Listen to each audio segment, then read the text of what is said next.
Filipenses capítulo 1. Nós vamos ler então o versículo de número 11.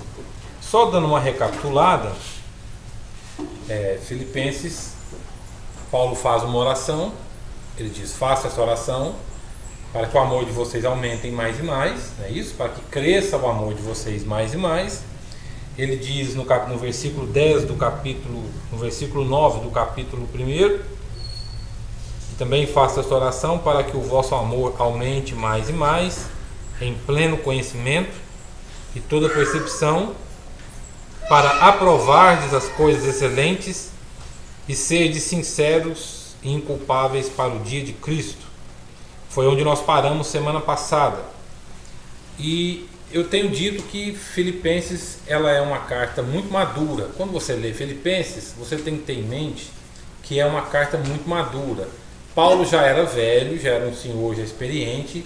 Paulo estava preso, provavelmente já prestes a ser decapitado. E agora ele começa a escrever de uma forma mais madura para os crentes filipenses. Então, você tem em mãos, ao ler Filipenses, você tem em mãos uma carta que é um convite para uma transformação de vida, uma transformação de existência. E ela traz no seu conteúdo, ela traz uma seriedade espiritual muito radical até. Quando eu digo radical, não é no sentido pejorativo.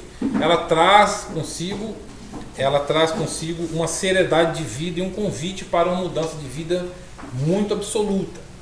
Então, Filipenses é uma ótima oportunidade para você crescer na fé.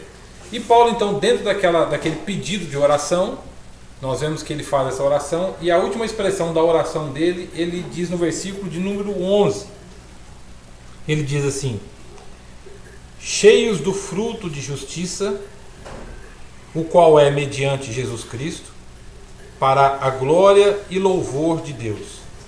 Cheios do fruto de justiça, o qual é mediante Jesus Cristo, para a glória e louvor de Deus. Então vamos lá, vou ler o versículo 9, 10 e 11 para a gente pegar a linha de pensamento do apóstolo Paulo, para a gente entender o que ele está dizendo, para não ficar uma frase fora de contexto. Então ele diz assim no versículo 9: e também faço esta oração, que o vosso amor aumente mais e mais, em pleno conhecimento e toda percepção, para aprovardes as coisas excelentes e serdes sinceros e inculpáveis para o dia de Cristo, cheios do fruto de justiça, o qual é mediante Jesus Cristo, para a glória e louvor de Deus. Cheios do fruto de justiça. Observe que Paulo, quando ele faz a oração, ele termina a oração fazendo um acréscimo dizendo o seguinte, né? E faça a sua oração para que vocês frutifiquem e frutos de justiça. A vida cristã, ela só tem validade quando há fruto. Quando há fruto, quando há o resultado daquilo que se crê. Porque Deus não nos convida a crer na sua existência simplesmente para crermos na sua existência. Deus não se dá por satisfeito porque ele tem um grupo de pessoas que creem nele. Parece que isso é muito simplista e muito pequeno. Deus salvou um grupo de pessoas, Deus salva pessoas para que essas pessoas creem nele. Fica muito vazio essa expressão, fica muito vazio esse tipo de pensamento. Deus não salva pessoas para que pessoas creem nele apenas, simplesmente por crer. Não é dessa forma.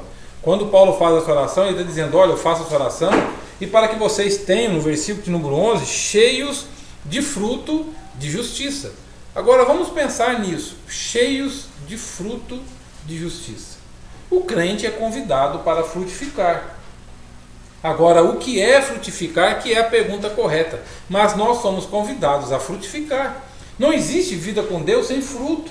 Fruto não é dinheiro no altar, fruto não é campanha, fruto não é nada disso. Mas o que é esse frutificar? E Paulo está dizendo cheio, ele usa uma expressão aqui, cheio de frutos de justiça. E ele vincula isso dizendo, olha, cheios de fruto de justiça. Você lê João capítulo 15, você vai ver que Jesus fala assim: eu sou a videira verdadeira e o meu pai é o agricultor. Vós estáis limpos pela palavra para que deem fruto. Ou seja, sempre que nós olhamos para a vida com Cristo ela é alicerçada a frutos também. Nós temos que dar frutos. Aí ele diz no versículo 11: mediante Jesus Cristo, para o louvor, para a glória e louvor de quem? De Deus, para a sua glória e seu louvor. Deixa eu explicar uma coisa aqui, deixa eu tentar explicar uma coisa aqui. Quando nós lemos essa expressão aqui no versículo 11, para a glória e louvor de Deus, quando a gente lê a expressão louvor, fica muito vago, fica genérico, porque nós fomos educados a pensar que louvor é aquilo que se faz na igreja, não é isso? Quando fala assim louvor, a gente pensa naquela questão litúrgica, ou de liturgia. Vamos colocar de pé e vamos cantar e vamos louvar a Deus. No nosso conceito, louvor está vinculado com música, está vinculado com liturgia. E louvor aqui para Paulo não tem esse significado. Por exemplo, existem algumas palavras para louvor na Bíblia. Só que quando a gente lê na língua portuguesa, fica muito abstrato, fica muito genérico. Louvor, a gente pensa que louvor é aquilo que a gente expressa verbalmente. Mas existem algumas palavras para louvor na língua original, na qual a Bíblia foi escrita, principalmente o Novo Testamento, que é na língua grega. Por exemplo, eulogia, daí nasceu a palavra elogio. Eulogia, daí nasceu a palavra elogio. Quando você na liturgia você fala assim, ou você vê alguém dizendo assim, vamos colocar de pé e vamos louvar a Deus, a expressão que se usa na língua grega é eulogia, que é elogio, é quando a comunidade é convidada a elogiar a Deus. Quando a comunidade é convidada para cantar os atributos de Deus, seja os atributos comunicáveis ou os atributos incomunicáveis. O que é isso, atributo comunicável e atributo incomunicável? Na teologia sistemática, atributo comunicável são os adjetivos, as qualidades do caráter de Deus que ele comunicou à criação, que ele tirou de si e deu para a sua criação. E é chamado de atributo comunicável, que ele comunicou à sua criação. Por exemplo, amor, paciência, bondade, coisas que têm a ver com o caráter de Deus que ele estendeu à sua criação. É chamado de atributos comunicáveis.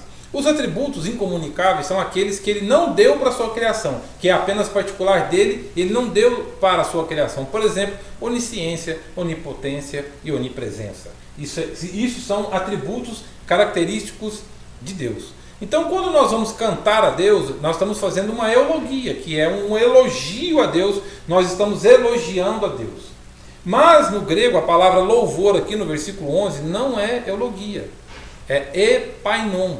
O que isso significa? Se você prestar atenção, ele diz assim, cheios de fruto. Fruto tinha a ver com oferta. No Velho Testamento, quando as pessoas iam ofertar a Deus, não era dinheiro. Elas iam ofertar, ou eram animais, ou eram frutos. Eles pegavam frutos e colocavam no altar de Deus. Então esses frutos, eles eram colocados e eles poderiam ser aceitos ou não por Deus. Lembra quando Noé saiu da arca? Que Noé pega ali e faz um sacrifício e diz que subiu o aroma, subiu ali o sacrifício e Deus aceitou o sacrifício de Noé. Está lá no Velho Testamento. Então essa mentalidade, quando Paulo diz assim, veja que ele está fazendo uma oração. Ele está fazendo uma oração. Oro para que o amor de vocês cresçam, para que vocês tenham conhecimento, para que vocês tenham isso, tenham aquilo, cheios de fruto de justiça. Ou seja, não é agora aquilo que vocês fazem, é agora aquilo que vocês são. Então não é o que fazemos, é o que somos. Ele quebra essa distância de que você oferece um sacrifício a Deus e esse sacrifício fica o sacrifício pelo sacrifício e Deus tem que se dar por satisfeito. Em Filipenses essa ideia ela não prevalece. Por quê? Porque ela não tem fundamento. Paulo está dizendo para vocês oferecerem o sacrifício, não é o que vocês fazem, é o que vocês são. Então o fruto não é aquilo que eu faço. Aquilo que eu faço tem que ser fruto do que eu sou. Estão seguindo aí? Estão entendendo? Então fruto não é aquilo que eu faço. Fruto é aquilo que eu sou. Aí ele diz, cheios de fruto de justiça, mediante Jesus Cristo, para a glória e louvor de Deus.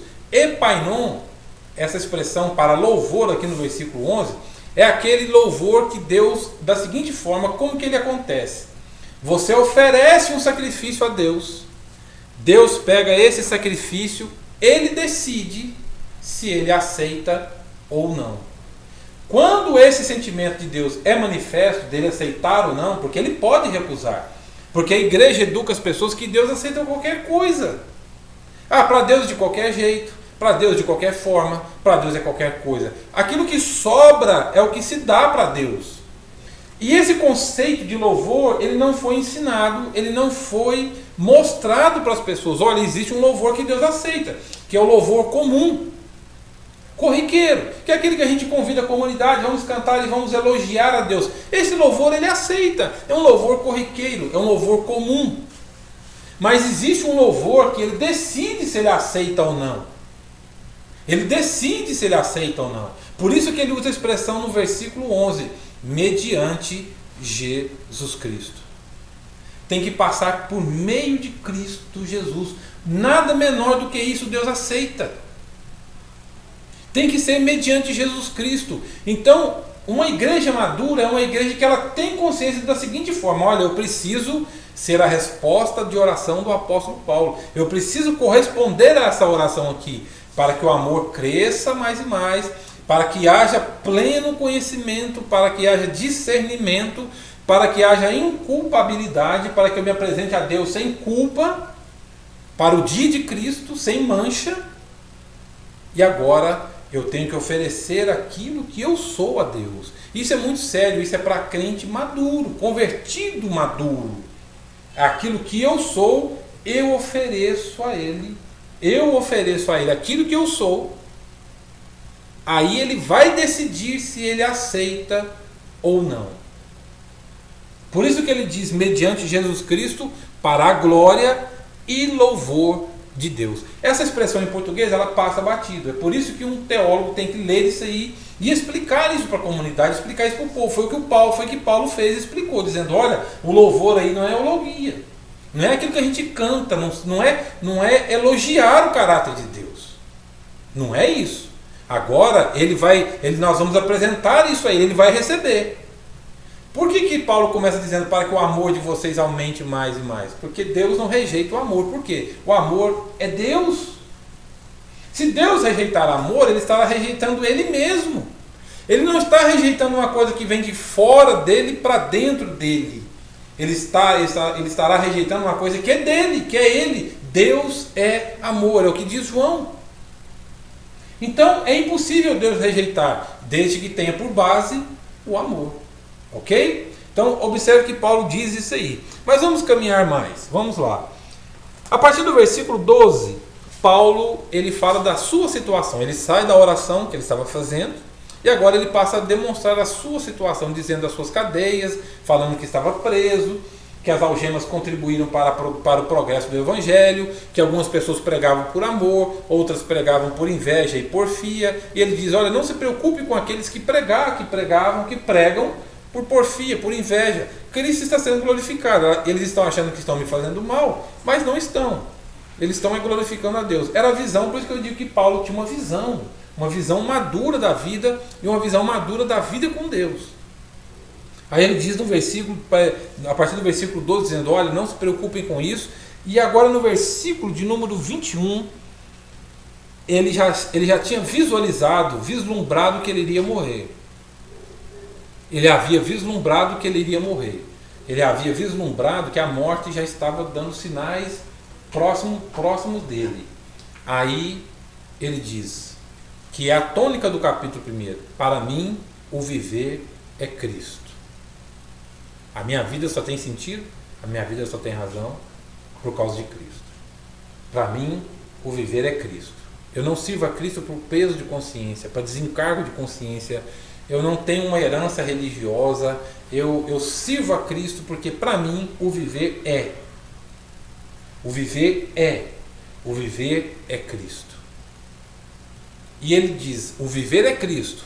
E a morte é o quê? Em alguma tradução diz ganho e a outra tradução diz lucro. Quem pensa na morte como sendo lucro?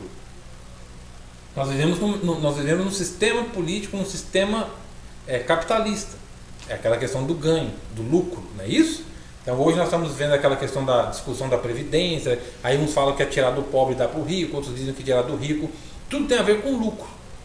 Tudo tem a ver com dinheiro, tem a ver... Paulo pega essa visão e diz, olha, ela não é no campo financeiro, ela é no campo existencial e espiritual. Para mim, o morrer é lucro.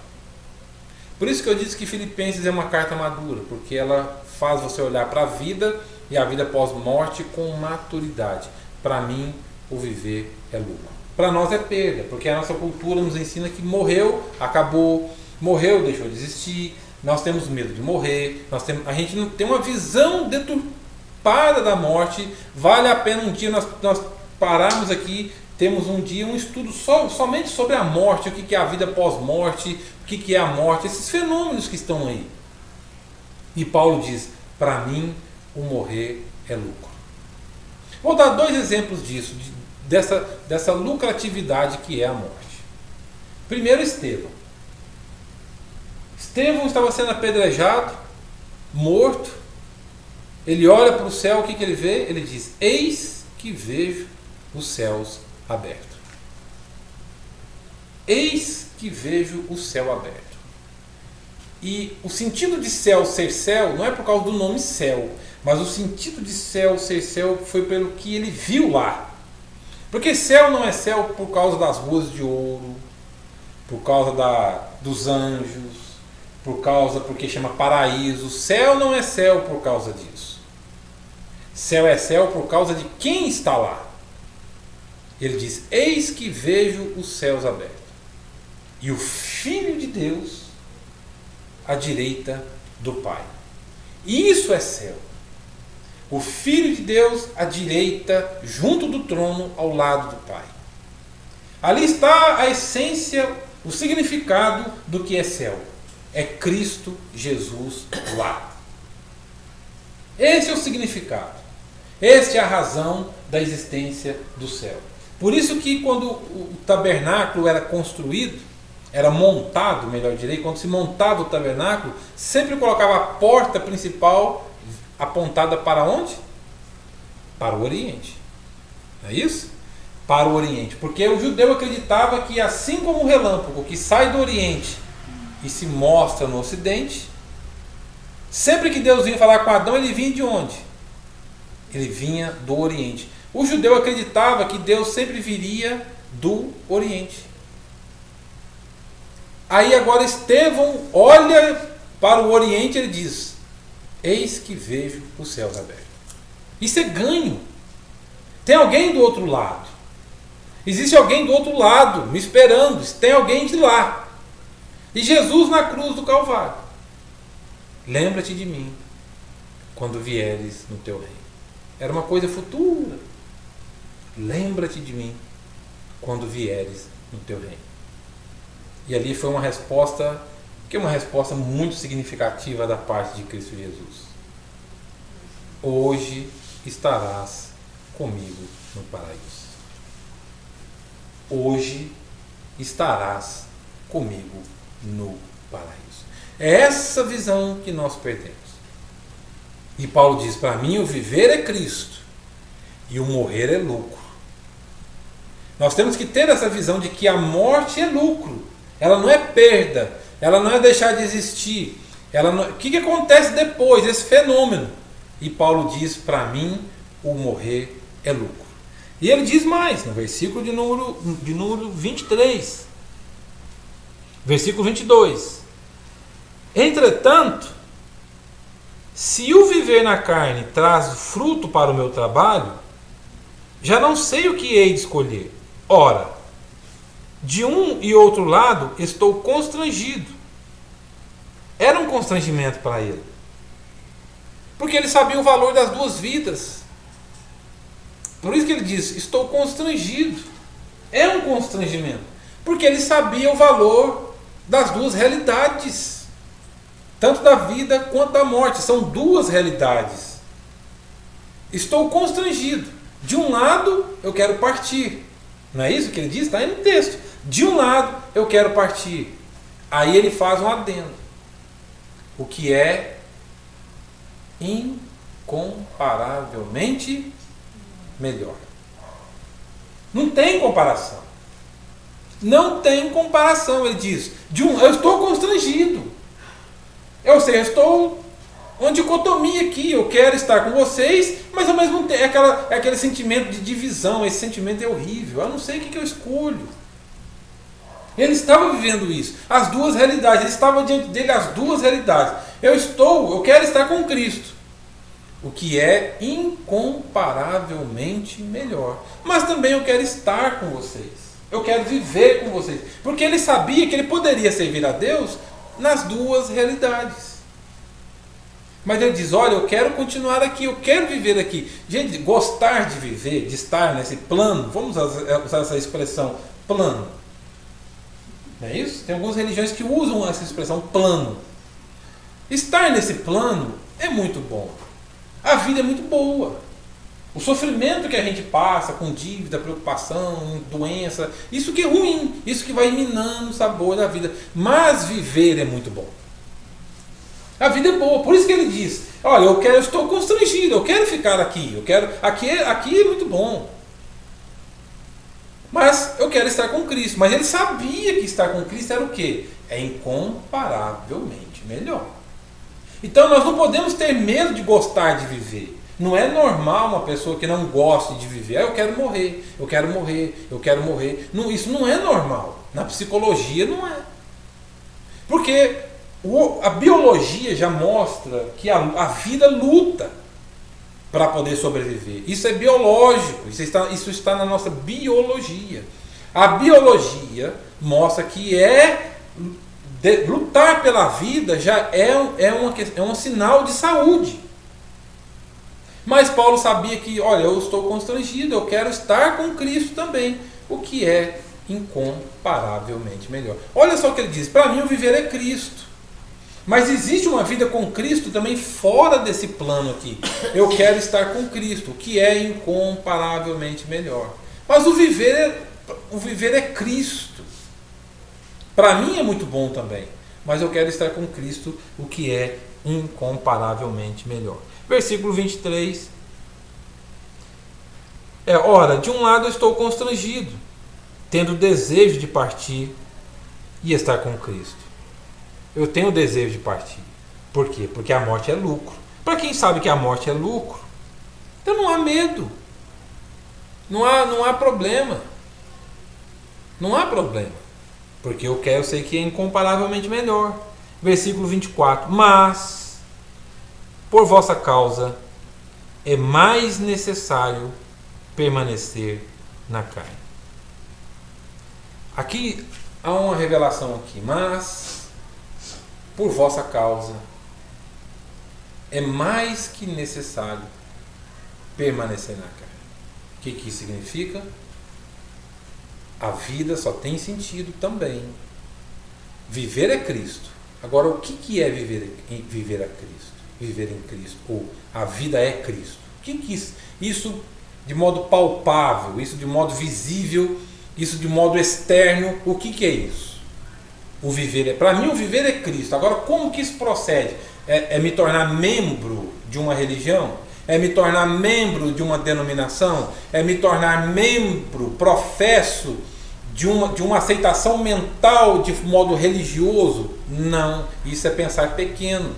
O que é viver? Para mim o viver é Cristo. Amém, glória a Deus, que bonito. Beleza, como decalque de carro fica bonito, mas em termos existenciais, o que significa isso? Eu estou constrangido a estar com Cristo, mas por vossa causa, o viver é Cristo, é quando eu vivo Cristo para você e você para mim. O viver é Cristo. Para mim, o viver é Cristo. Mas por vossa causa. Gente, isso muda mundo. Isso muda o mundo se nós absorvermos essa ideia e a colocarmos em prática. Isso muda a realidade de vizinhos, isso muda a realidade de pessoas. Eu vivo por vossa causa. Deixa eu abrir um parênteses aqui. Hoje quando eu digo nós, é um sentido genérico. Igreja, religião hoje faz com que as pessoas procurem apenas os seus interesses pessoais. Apenas os seus interesses pessoais. Campanha para ficar rico, campanha para ficar menos pobre, para ficar magro, para ficar menos feio. Não é assim? E quando você lê Filipenses, você vai ver que Paulo está dizendo, olha, para mim o viver é Cristo. E o viver é Cristo é por vossa causa, não é por minha. Não é pela minha, é por causa de vocês. Eu quero que vocês cresçam. Por isso que ele diz, eu faço essa oração para que o amor de vocês aumente. Isso é filantropia. Filantropia. Que é a amizade do homem para o homem. Eu oro para que vocês vá e deem fruto. O vosso fruto. Vocês estão limpos pela palavra. Para que vades e deis fruto. Qual é a árvore que alimenta de si do próprio fruto? Nenhuma. Fruto é para o outro. Fruto é para o outro. Mas o fruto do Espírito é amor. É o primeiro fruto do Espírito lá em Gálatas. Mas o fruto do Espírito é amor. Amor é para quem? Deus precisa de amor? Ele é amor. Deus precisa de saber que Ele é Deus? Não. Olha para você ver como é que Deus é bom. Deus autossuficiente. Não tem carência, necessidade de saber, não precisa olhar no espelho e saber, nossa, eu sou Deus, que bonito. Deus não tem essa necessidade de saber, Ele é. Mas Ele no seu amor, Ele comunicou uma das suas qualidades, um dos seus atributos. Ele diz, eu vou dar a vocês um atributo divino, que é amor. E Ele deu a nós esse sentimento. Ele deu a nós essa capacidade. Ele deu a nós essa decisão. Ele deu. Ele comunicou isso a nós. Aí vem Paulo e diz, o fruto do Espírito é amor. E nós educamos as pessoas, ao longo da história, nós educamos as pessoas a achar que o Espírito Santo é dom. É só dom. Aí caricaturamos o Espírito Santo com coreografia, com não sei o que lá mais, né? E a gente acha que isso é o Espírito Santo, ficar rodando, caindo, imitando animal, ficar igual bobo lá, retardado. E fruto do Espírito não é isso. O fruto do Espírito é o caráter de Deus, é amor. Podemos ter coreografia, não há problema com coreografia, com pulo, com palma, com girar, não há problema com isso, mas desde que isso não seja o epicentro. Não seja o epicentro. E Paulo diz no versículo de número, ele diz lá, versículo 24, desculpe, mas por vossa causa é mais necessário permanecer na carne. É mais necessário. Eu quero estar com Cristo, que é incomparavelmente melhor. Mas é necessário, mais necessário ainda, permanecer na carne por vossa causa. O que ele está dizendo? Deus, vamos trocar esse miúdo. Deus, eu quero estar com o Senhor, é muito bom. Mas eu também quero ficar com esse povo. É mais necessário. Gente, é necessário ficar mais com a gente do que com Deus? É o que Paulo está dizendo. Foi aquela oração corajosa que as pessoas colocam isso como doutrina, mas isso não é uma doutrina. Mas foi uma oração corajosa de Moisés. Moisés, por causa do povo, aquele povo não valia nada, não valia uma nota de R$3. Aquele povo não valia nada. Mas Moisés teve a coragem de chegar para Deus e falar assim, ou o Senhor perdoa esse povo, ou tira meu nome do livro da vida. Que é uma coisa impossível. Moisés não estava ensinando uma doutrina. Tem gente que acha que Moisés estava ensinando uma doutrina de apagar o nome do livro da vida. Isso é impossível. Moisés estava pedindo uma coisa impossível. Ou o Senhor perdoa esse povo, ou tira meu nome do livro da vida. Que é uma coisa impossível. Olha a coragem de Moisés. Ou o Senhor perdoa esse povo, ou o Senhor tira. Porque Moisés viu uma coisa naquele povo que talvez eu não veria. Talvez não, eu não veria, mas Moisés viu. E aquele povo provocava revoltas em Moisés. Eles faziam ambivalência em Moisés. Moisés ia lá na presença de Deus, saía da presença de Deus por causa do povo. E o povo teve medo de Deus. O que o povo falou para Moisés? Moisés, não é por nada não, mas fala você conosco, que Deus fala com você. Pede para Deus falar com a gente não. Tem esse momento lá. Olha, faz o seguinte, Deus fala com você e você fala conosco. Não precisamos ir diretamente a Deus, porque eles tinham medo de Deus. Aí Paulo chegou, olha, eu quero estar com Cristo. Para mim o viver é Cristo. E o morrer é lucro. Eu quero estar com Cristo, que é incomparavelmente melhor. Mas por vossa causa, aqui está uma das razões pelas quais vale a pena existir. Que não é fácil. Não quero ser simplista em dizer que isso é muito fácil, não é. Isso exige abnegação, exige esforço, exige dedicação, propósito. Tem que ser um alvo a ser alcançado. Por vossa causa. Por vossa causa. Se nós entendemos isso, nós temos a condição de melhorar pessoas. Por isso que eu disse nas primeiras aulas que essa carta é uma carta que melhora pessoas.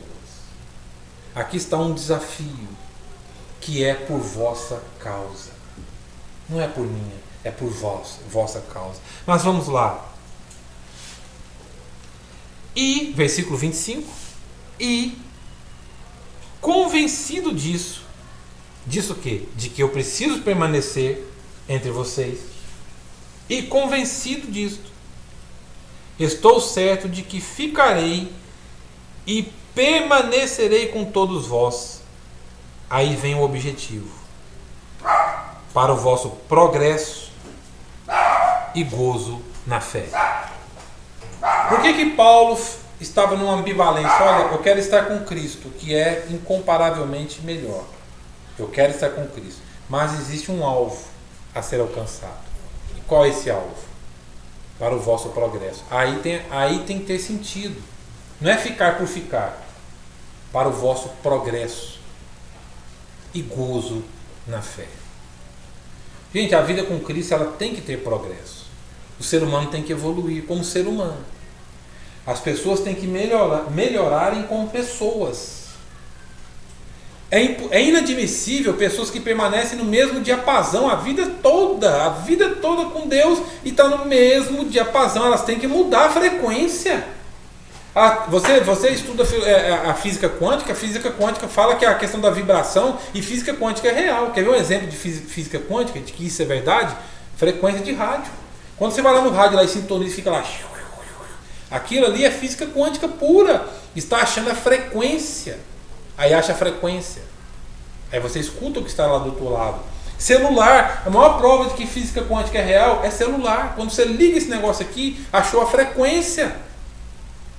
O ser humano é da mesma forma. Para que haja progresso. O ser humano ele tem que evoluir como ser humano. Nós temos que ser melhores. A história tem uma linha filosófica que diz que a história ela é cíclica. Tem uns que dizem que ela é linear, que ela começa como uma linha linear, que ela tem um começo, meio e fim, ela é linear. Mas tem uma linha que diz que ela é cíclica, que os fatos se repetem. Gente, já pensou se surge na história humana outro Adolf Hitler? Todas as vezes que você lê ou vê fotos ou vê imagens de Auschwitz, que você vê imagens daquela época, você fala assim, como que o ser humano chega a esse ponto? Stalin. Como você vê aqueles ditadores da história. Muitos que estão aí. Como que pode o ser humano fazer o que fez com pessoas? Benito Mussolini. Benito Mussolini, que era assim, ele teve capacidade de usar um gás que Hitler se recusou a usar, o gás de mostarda. Ele usou contra os curdos. Nem Hitler quis usar, disse, não, isso é muito para mim, não dou conta de usar isso não. E ele usou. O cara era ruim. Como teve tantos outros homens na história. Já pensou se isso se repete? Onde está o evangelho que não alcança, que não bate nessas pederneiras, nesses corações duros? Onde está a igreja que não leva essa mensagem que diz, olha, existe uma proposta de mudança? E Paulo diz para o progresso. Nós gostamos de progresso. É muito bom quando chega o progresso. Numa sociedade, numa cidade, muda a vida. Quando chega o progresso, muda, facilita a vida das pessoas. A nossa bandeira tem a palavra progresso. Ordem e progresso. Essa expressão foi cunhada, foi colocada na nossa bandeira no dia 19 de novembro de 1889, 4 dias após a proclamação da República, quando um filósofo positivista chamado Raimundo Teixeira Mendes, que foi muito influenciado por um filósofo francês chamado Auguste Comte, ou Comte, que Augusto Comte tinha uma frase: amor por princípio, a ordem por base e o progresso por fim. Por causa dessa expressão de Augusto Comte,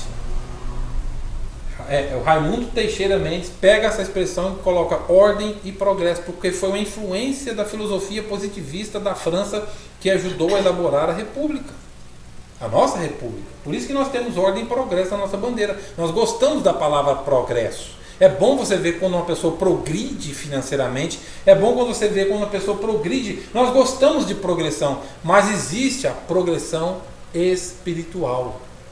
Existe a progressão espiritual e ela tem que ser visível. Ela tem que ser vista, ela tem que ser cristalina, ela tem que ser visível a olho nu. Aí você vê aquelas pessoas que dizem que são crentes, que são convertidas, que temem a Deus, e você olha para elas, parece que a vida só está indo de uma regressão descente ad inferno. Parece que só está descendo ao inferno. A vida com Cristo ela é propositiva. A vida com Cristo ela tem objetivos, ela tem ideais, ela tem progressão, ela tem escadas, ela tem melhora. Por isso que Paulo diz: olha, eu quero estar com Cristo, mas para que haja progresso na fé. Tem que haver progressão, gente. Nós temos que progredir. Nós temos que progredir como cristãos, individualmente falando, coletivamente falando. Nós temos que progredir como igreja. Essa é uma das críticas que eu faço. Nós vivemos numa sociedade polivalente. Hoje se fala sobre tudo. Hoje se fala sobre tudo. Nós temos visto o Supremo Tribunal Federal discutindo aquela questão da homofobia, etc e tal. Gente, nós vemos alguns religiosos batendo de frente com isso. A igreja ela tem que ser amparo para todo tipo de gente. Ah, mas a prática, eu não estou discutindo a prática. A prática é uma coisa, mas nós estamos falando de pessoas. É de pessoas. Ah, então Elisa, você é a favor da prática? Eu repito, não estou discutindo a prática. Eu estou falando de pessoas. A igreja ela tem que ser portas abertas para todo tipo de pessoas, com todo tipo de comportamento. Hoje nós estamos particionando a sociedade, gueto A, gueto B, gueto C, e assim vai sucessivamente. E a igreja, onde está a igreja nisso tudo? Onde está a igreja nisso tudo? A igreja ela tem que ser uma referência, não é apenas de moralidade, de moral, mas ela tem que ser uma referência de vida para o progresso da vossa fé. Para o progresso. Nós cristãos, nós temos que progredir, nós temos que evoluir, mas nós temos um grupo de cristãos, de modo geral, que não lê um livro por ano. Não lê um livro por ano. Não lê filosofia, não lê psicologia, acha que isso é função de pastor. Isso não é. Nós temos que ler. Eu não gosto de ler essas coisas porque eu sou pastor. Porque eu quero aprender, eu preciso aprender. Por causa disso. Porque eu preciso aprender. Eu tenho que saber conversar com as pessoas. Eu tenho que saber conversar no salão, eu tenho que saber conversar no meu trabalho, eu tenho que saber conversar, desde quando eu estou ali trocando uma ferramenta e tal, eu tenho que saber conversar. Na academia eu tenho que saber conversar com o vizinho. E progresso na fé. O problema é que nós somos como os discípulos, né? Quando Jesus desce lá do monte da transfiguração, aí vem algum grupo de pessoas e os discípulos falam assim: ei, tem pessoas que estão expulsando demônios que não são dos nossos. Quer que os impeçamos de seguir conosco? Lembra dessa expressão? Jesus disse: quem não ajunta, espalha. Quem não espalha, ajunta. Deixe eles. Nós queremos classificar pessoas. Nós queremos padronizar pessoas. Não, você é de Cristo, então agora você não pode isso, você não pode aquilo. Não pode fazer isso, não pode fazer aquilo. Então agora você tem que pôr terno e gravata, que é uma coisa horrorosa. E aquilo é padrão de vida. E tem que dar uns gritos, e aquilo é padrão de vida com Deus. Pelo amor de Deus, gente. Isso é minimizar a fé, isso é minimizar o Evangelho. Isso é apequenar o Evangelho. O Evangelho cria pessoas inteligentes, pessoas que progridem, que têm visão de vida, que têm visão de existência, que têm visão de gente. Que tem visão de gente. É lamentável que a filosofia é muito bom, ela esteja sempre aí sendo ensinada por ateus. Eu gosto de ouvir ateus, eu escuto muito ateu. Eu leio ateu, eu escuto ateu, eu gosto. Para ficar ateu, não. Porque eu tento me convencer, mas não tem jeito. Não tem, porque o Evangelho é vida. Mas eu escuto, eu quero ouvir o que está sendo dito, eu quero saber o que está sendo dito. É lamentável que a biologia... Gente, vocês acham que eu creio em Deus porque a igreja diz que Deus existe? Nunca. É você estudar física quântica, você vai ver que Deus existe. Quando eu vejo lá alguém falando de vibração da física quântica, buraco negro lá no céu, lá naquele infinito lá do horizonte, lá fora do planeta Terra, eu sei que Deus existe. Quando eu vejo a biologia, a lagarta transformando em borboleta, gente, não pode ser obra do acaso, não tem condições de ser obra do acaso, não tem, não é impossível. E muitos filósofos chegaram nessa conclusão e disseram, existe alguém ali por trás, como Heráclito, que é um dos meus filósofos prediletos. Heráclito disse, olha, existe o Logos, que foi a influência para João escrever João capítulo 1, versículo 12 em diante, diz, o Logos estava com Deus e o verbo era Deus. O Logos, quem disse isso 500 anos antes de Cristo foi Heráclito. Existe alguém, um ser autoexistente, um ser absoluto. Esse ser é o Logos. É esse ser, essa autoconsciência, essa persona. Aí João talvez estudou Heráclito e João pega essa expressão filosófica e vincula a Cristo. Jesus disse, o verbo estava com Deus e o verbo era Deus. Você lê filosofia, quando faz aquela pergunta boba, o que é o homem? Boba nada, o que é o homem? Essa pergunta, gente, isso aqui dá discussões demais. O que é o homem, o seu comportamento, por que o homem tem a inclinação que tem? Quando a gente vai para a psicologia, por que o homem tem as inclinações? Por que Freud fala daquela questão dos sonhos? Os sonhos nos atormentam, o subconsciente. Quando a gente começa a tentar entender o homem, a gente sabe que existe Deus. Aí vem a igreja, a religião, na sua ignorância, e diz, isso é pecado, isso não pode, etc e tal. Aí diz, houve uma época que na Idade Média até sorrir era pecado, você sabia disso? Até rir era pecado. Porque eles não acharam um texto na Bíblia que diz que Jesus sorria. Então não podia rir. Porque rir era pecado. Sorrir, gente. Gente, Deus é um ser alegre. Deus é um ser alegre. John Piper escreveu um livro chamado Teologia da Alegria, que é muito bom, e ele diz, Deus é um ser alegre. E ele pega emprestado aquele salmo que diz assim, a alegria do Senhor é a nossa força. Você acha que Deus é mal-humorado? Não, Deus é um ser alegre. Deus ele tem alegria porque Ele comunicou isso a nós. Ele comunicou isso a nós. No céu tem alegria. Os anjos fazem festa por um pecador que se arrepende. Os anjos fazem festa por um pecador que se arrepende. Gente, você acha que no céu fica todo mundo assim, menos um no inferno? Não, existe alegria lá. Contabilizando, Satanás perdeu, menos um lá. E, gente, pelo amor de Deus, não pensemos assim.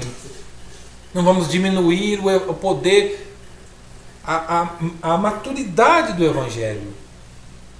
E Paulo diz, eu quero estar com vocês por causa de vocês, para que vocês progridem, para que haja progresso, para que haja progresso, para que vocês progridem na fé. Isso é muito bonito, mas isso não pode ficar como um discurso, isso tem que ficar como um modo de vida. E a semana que vem eu vou terminar dizendo o seguinte, por isso que ele diz no versículo 27, eu vou ler, mas eu não vou explicar.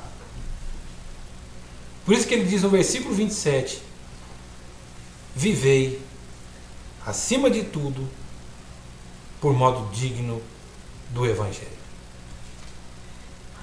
Vivei, acima de tudo, por modo digno do Evangelho. Isso é dignificar o Evangelho. Não é se eu me depilo ou não, se eu corto o cabelo ou não. Não é se eu como isso ou não como aquilo, se eu bebo ou se eu não bebo, se eu posso ou não posso dançar. Gente, isso é estreitar a mente das pessoas. Desculpa a sinceridade, mas isso é estreitar a mente, é adoecer o ser humano. Isso é adoecer o ser humano. Nem Jesus fez isso. Jesus fala: eu não peço que os tire do mundo, mas que os livre do mal. E eu vos envio como ovelhas para o meio de lobos. É lá que vocês têm que coexistir. É lá que vocês têm que brilhar. É lá que vocês têm que aparecer. É lá que vocês têm que ser. Por isso que ele diz: vivei, acima de tudo, de modo digno do Evangelho. Não é criar um gueto, criar uma cerca, criar um curral onde as pessoas são recebidas ali. Não, porque nós não podemos sair daqui. Eu quero terminar citando um exemplo de um filme. Já viu aquele filme A Vila? Esse filme esse filme ele é, eu acho que seja uma crítica à religião. Chama A Vila. Não é um filme cristão. Por isso que é bom. Pega esse filme e assiste. Assista esse filme chamado A Vila. Eu vou resumir esse filme para você. É um grupo de pessoas que vivem no século XIX, século XX. Mas eles se comportam e se vestem como se estivessem no século passado e retrasado. E eles ensinam as pessoas que fora daquela vila existem demônios. E as pessoas ficam com medo daquilo. E elas não saem daquele gueto ali. Até que um dia alguém é esfaqueado e eles têm medo de ir para lá. De sair dali para buscar remédio. E eles mandam quem? Uma moça cega. Mandam uma cega para buscar ajuda para essa pessoa que precisava de primeiros socorros. Eles mandam uma cega.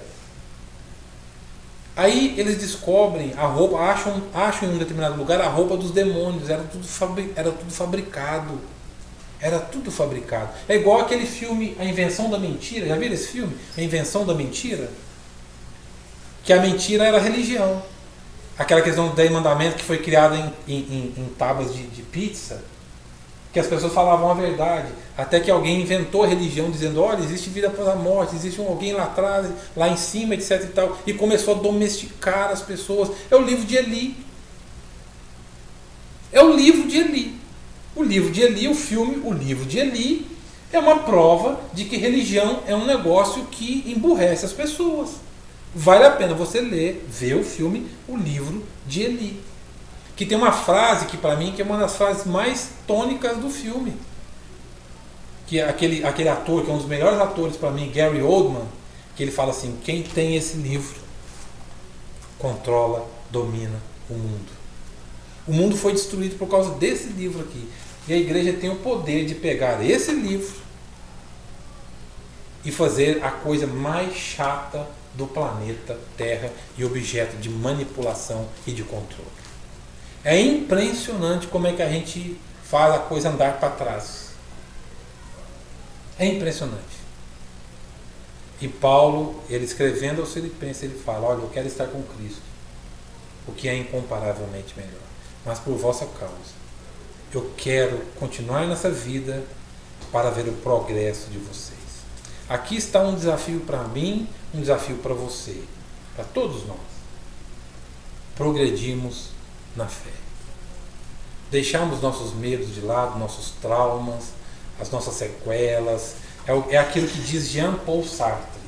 Eu gosto muito dessa frase de Jean-Paul Sartre. Embora não concorde com muito do que ele disse, mas eu gosto muito daquela frase de Jean-Paul Sartre.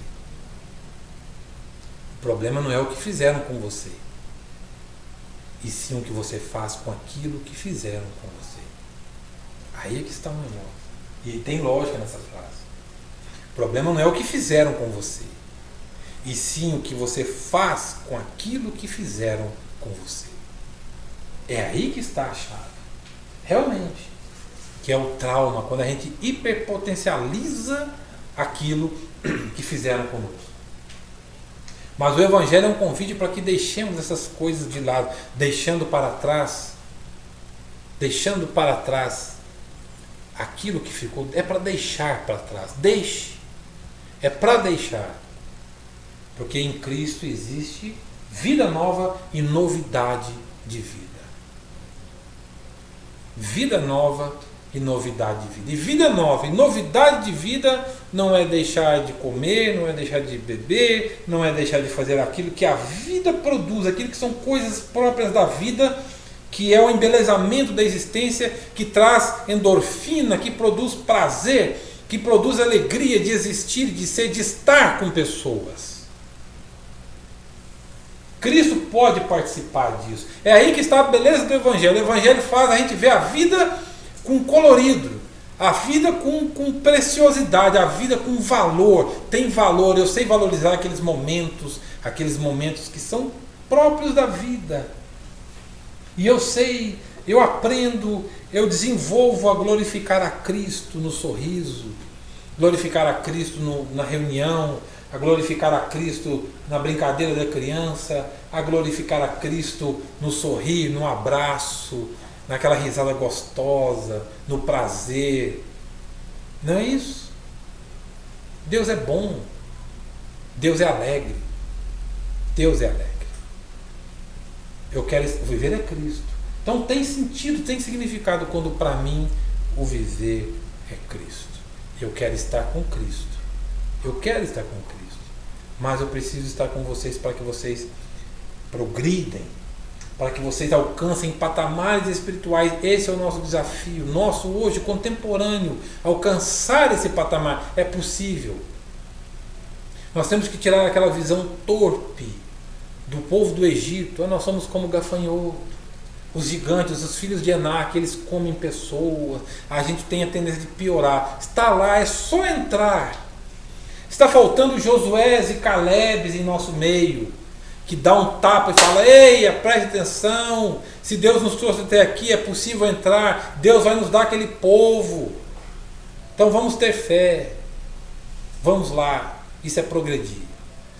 Que Deus nos abençoe, que Deus nos faça crescer a mente, o entendimento, tirar essas correntes, como disse Voltaire. Lembrei do filósofo Voltaire.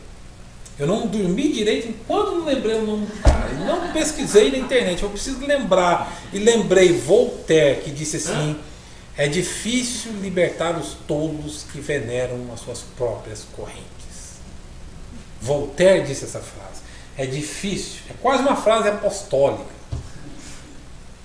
É difícil libertar os tolos que veneram as suas próprias correntes. Isso é sério. A vida é mais do que isso, gente. A vida é mais e é melhor. Amém? Vamos lá, vamos colocar de pé e vamos orar.